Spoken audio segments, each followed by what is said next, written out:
I don't think anybody should go into marriage expecting the partner not to cheat. You have to plan out yourself in a way that what if he cheats? Don't put too much expectations on people, especially humanly impossible expectations. Expectations like the man will not cheat on me. There are thousands of women out there who are possibly more beautiful than you, more boosty than you, more, they have everything more than you. If you are going to a relationship and the guy said, I promise I'm going to marry you, don't expect that the guy is going to really marry you. What if he doesn't marry you? Allow him to always choose whether he wants to marry you or not. At every point in time, let everybody be free to decide who they want to be to you. All right, guys, welcome back to the channel. I am the mentor, Musax, in this channel. I am very excited to share with you the subject of heartbreak. What is heartbreak? Heartbreak is a state of disappointment that you get from your partner, from your husband, from your girlfriend, from your boyfriend. It could be as a result of him cheating on you, or your expectation from him or her, he didn't meet it, or he falters, or he breaks the agreement. You are disappointed. That state of disappointment is what we call heartbreak. There are parents who are also heartbroken because of what they expect from their children. They didn't get it. Maybe you're expecting your child to come out to be a one big man after spending money to train them into university. You didn't get that. Some of them turned their back on you. They are not sending you money. Oh, after all I've done for you, I sent you to the university, I breastfed you, I took you for 9 months, and then you look at me to your face, your mommy is here hungry, you did not send money. Heartbreak is not only in relationship, it's also in parents face it, teachers face it, everybody face it, even workers. Sometimes you work for a whole month, you're expecting a pay, and it did not come. Maybe there are those kind of places you work and they delay your salary. You can face what we call heartbreak. So heartbreak happens to every sphere of life. And I want to share with you, how do you solve the problem of heartbreaks? Now, I posted as a snippet here already where I said nobody will break your heart if you didn't put too much expectations on them. Allow people choose who they want to be to you. First of all, let me start with allowing people to choose who they want to be to you. Most times, we build expectations on people, like there are parents who choose out of what they have done for their children. They now, they just agree, they just assume that at this age, their children are the one that's supposed to be taking care of them. What if that doesn't happen? So, or you expect that it's your husband that will take care of you, or you are putting an expectation on a man not to like any other woman, not to like any other woman aside from you. Even some of the expectations we place on people, they are things that are actually very humanly impossible. It's like a wife now expecting the man not to cheat. I don't think anybody should go into marriage expecting the partner not to cheat. You have to plan out yourself in a way that what if he cheats? Don't put too much expectations on people, especially humanly impossible expectations. Expectations like the man will not cheat on me. There are thousands of women out there who are possibly more beautiful than you, more boosty than you, more, they have everything more than you. If you are going to a relationship and the guy said, I promise I'm going to marry you, don't expect that the guy is going to really marry you. What if he doesn't marry you? Allow him to always choose whether he wants to marry you or not. At every point in time, let everybody be free to decide who they want to be to you. You want him to marry you. You need him in your life. What if he doesn't need you in his life? Now, you are able to balance your emotions so that at the end of the day, you don't fall into depression or fall into what we now call heartbreak. Your BP starts rising, and you know already. So why do you now put so much expectation that, see, this man is not going to cheat on me, and then the day you now found out that he has faltered on you, you are not prepared. You have not prepared your heart to handle it. So it comes very sudden. And usually, most of this heartbreak comes as accident. You don't allow anything happen to you by accident. You have planned even his word. It's like you are driving now. When you are driving, you most likely you are driving the car in front of you. You are driving the car behind you. and you are possibly checking the bike men that are just flying by your side. So you don't put, you are driving in such a way that you are ready for whosoever is around you. Oh, maybe this car will hold brake now, so you are ready for it.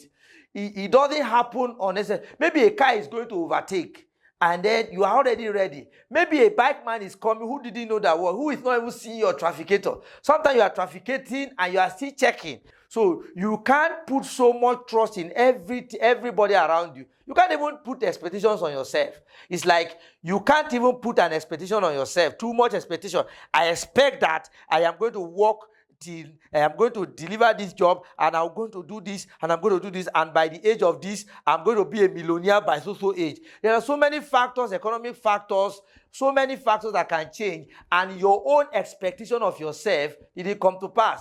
Much more your expectation of another person. Are you getting my point? Now, you don't put so much expectation on your husband, because it can fail. Maybe he lost his job, maybe he has some emotional imbalance, or something come up, and then you are expecting that he's going to be the source of your happiness. Don't forget that the person you are placing an expectation on to make you happy is also placing an expectation on you that you are going to make him happy when he's down. Imagine two expectations comes and meet in the center. This man is expecting this woman to care for me now, and then you are also expecting him to care for you. It's like two people expecting the same thing at the same time, and there's a clash of expectation, and then you fail each other, and then there's a heartbreak. These days in relationship, young ladies, come closer, let me advise you. Now, when a guy is in a relationship with you, don't immediately start thinking that he will marry you. In fact, these days, a guy literally tells a lady, I'm not interested in marriage. I'm not ready for marriage. And the lady heard it. You heard that the guy said he's not interested in this. And then maybe he actually just want to have fun. You are sure that this guy is just looking for sex. You know it. A lady, you already know that. Some guys are even plain enough these days to let the girl know that, let's just be friends. I'm not really ready for marriage now. And then you notice that maybe opportunity has made you to be his neighbor. There's a lot of body languages, chemistry has entered. You guys are already close. And then you are expecting marriage. The guy is telling you that, no. I am not in any way ready for marriage now. If I want to marry, maybe in the next 2 years, I'll start thinking of what is my vision, who I want, and who fits best into my marriage. The guy is just looking for sex now, like that's what he wants now. And then you are there telling him that, okay, don't worry, I know that. And then you give your body. Yes, you now give your body, it gets to a point, maybe 2 years down the line, the guy came up with, I think I'm not interested. I have found another guy. Maybe he went to school, found another woman, or maybe, and so on and so forth. And then you are heartbroken. Why did you put so much expectation on a guy who already opens to you that he's not ready for marriage?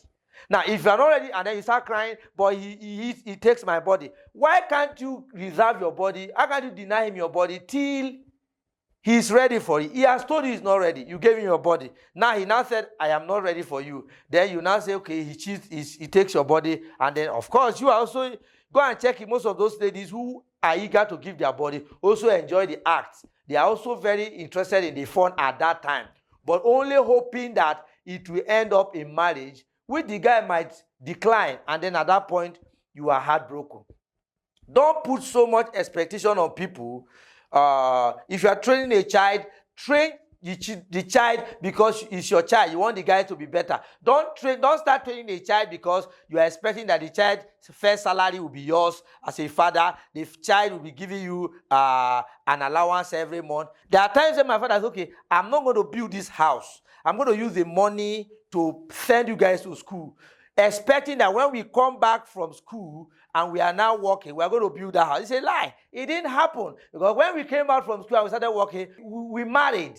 We had families to care of. I have not paid my rent in the city where I'm staying. My father doesn't expect that the school fees he paid will automatically start generating so much money. I'll come back to the village to build the house he wanted to build with the money he used in sending me to school. So he has built an expectation that has a lot of factors that can scatter it.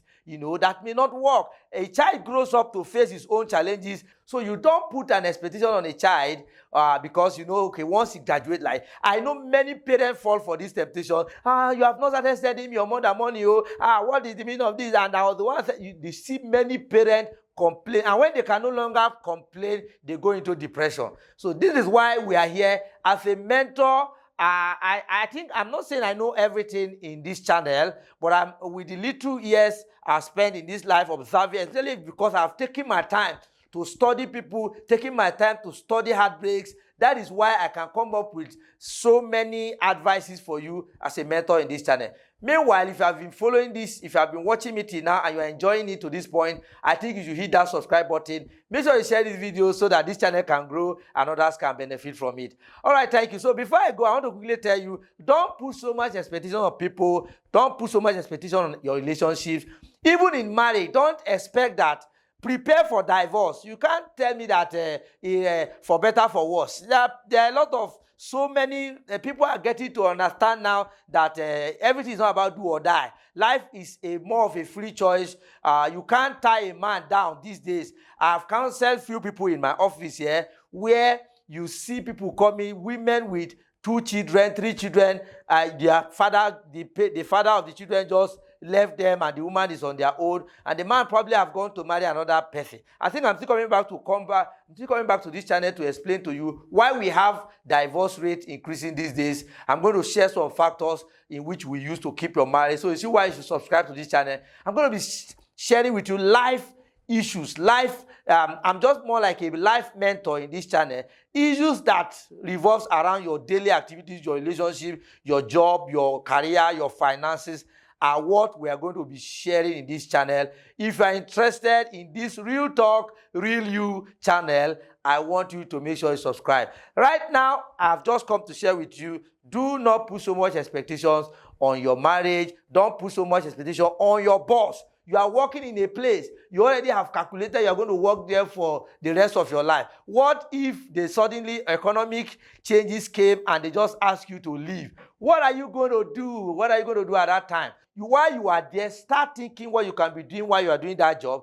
I think there was a time I was working, a man adopted me as his son, adopted me like my employment was sure. I don't have any, I never imagined that one day will come and the man will ask me to get out of his organization. One day, the job I thought was going to take me almost about 10-20 years to do before I can balance myself, before I can come out and establish, I had to face that a situation where I had to even resign, and then I had to be sent away. So you see, thank God before then I already started a YouTube channel, I already started teaching people. Right in my office, I already have clients here and there who are asking me to teach them this, which I had enough time to make myself available for. That was how I was able to come out of that, and I didn't feel so stranded for too long before I could find my way. Don't lock yourself up as far as it depends on another person. As far as it depends on that person, if your joy depends on your wife, your job, your guy, or whoever, or your parent or your children, please and please don't put so much expectation on people. There are parents, even as a child, you don't start. I have counseled many people who are orphans. As I speak in this my office, I counsel people who are orphans. They never expected that their parents would be no more by now. They never expected that. The world is full of surprises. So you can't put so much expectation on people. It's good to depend on people, but while you are depending, ultimately let your dependency be on God. Let your expectation rest on God. The only person you can put your expectation on and you will not be disappointed at the end of the day is who? God. And that God is the one that quickly starts showing you several other ways. God makes a way in the wilderness. He brings water out of the rock. He can make a million ways out if only your eyes are open. Don't see one door open and you get lost inside and you think that, oh, now that I am married, I have made it. Something can happen. Nobody prays for evil. Nobody prays for anything. But I think that's why people normally used to do what we call insurance, life insurance, health insurance, all manner of insurance and all of that. So, but I'm not in any way saying that you should expect evil. You have to be positive minded in life. You have to face life the way it is. You know, you have to have the faith in God. You have to confess good. You have to expect that marriage will stand. You have to expect that you will not have problem at work. But life happens. So all you need to do is to start preparing so that when it comes, one of my guys at that time said, you prepare for war at the time of peace. If everywhere is peaceful for you as a king and you don't start preparing men to go and fight, when people are asking you, why are you preparing for war? You say, man, but there's no war. Everybody's a friend with you. Say, man, I have to prepare for war even at the time of peace. Because when the war comes, you won't have time to prepare. Let's take Noah as an example. Noah in the scripture, he foresaw that flood was coming. And then he already made plans for the what? For an escape. So he planned for it. People who didn't plan for it didn't succeed. Now let's take about Joseph. Joseph had a dream and he gave it to Pharaoh. And Pharaoh said, well, there's going to be 10 years, I don't know how many years now, of famine, another 10 years or 5 years of famine, 5 years of drought. That's okay. Let us prepare for drought in the time of what? Of plenty. That is what they mean. You are working in a place now. Don't eat all your salary expecting that one day your guy will not send you away. He could wake up one day and discover that he cannot pay everybody and he just have to send you away. Not because he hates you, not because you are not doing well. Things change, economic system change. As far as you are in this world, start planning for your exit on the day one of your employment. So that it's not the day you face an emergency, you start running helter-skelter. It's like somebody now, your wife is pregnant. Now, if your wife is pregnant, start preparing for CS, even though you are trusting God that nothing will happen, that is going to deliver vagina. Vaginal delivery is maybe just maybe 50K or 100K. And then CS in the hospital, in the same hospital, is 500K. So it's not the day she's pushing and she couldn't push. And then they are now saying, oh yeah, let's wheel her into the theater. And then they now ask you for 500K. If you go to the hospital on that first day, ask them, how much is what? Is your vaginal delivery? 100K. How much is CS? 500K. Start preparing for that 500K. If at the end she delivers vaginally, you have 400K to what? To use as a preparation to do other things, probably kukuma throw a party, as for the naming ceremony. You are ready. But if at the end of the day it happens to be CS, you pay. That's not the time to start praying and to start praying. And I don't allow my wife to deliver in a hospital that cannot take a CS if it happens to be that it's CS. So you see, all of this look as if I don't have faith, right? I'm actually a pastor. Let me let you know. Thank you so much for joining me in this channel. We are real, and that is because we want to raise people who are real to themselves, who are true to themselves, who are able to face life the way it is. We don't want to be too religious, neither do we want to be too ungodly. All right, thank you for joining me in this channel. If you love this channel, please make sure you subscribe, make sure you share, and make sure you tell somebody to join me. Every week, you're going to be seeing videos flying here in this channel. Make sure you turn on this notification bell so that you'll be notified anytime I drop videos in this channel. God bless you. I remain the mentor, Musax. Bye.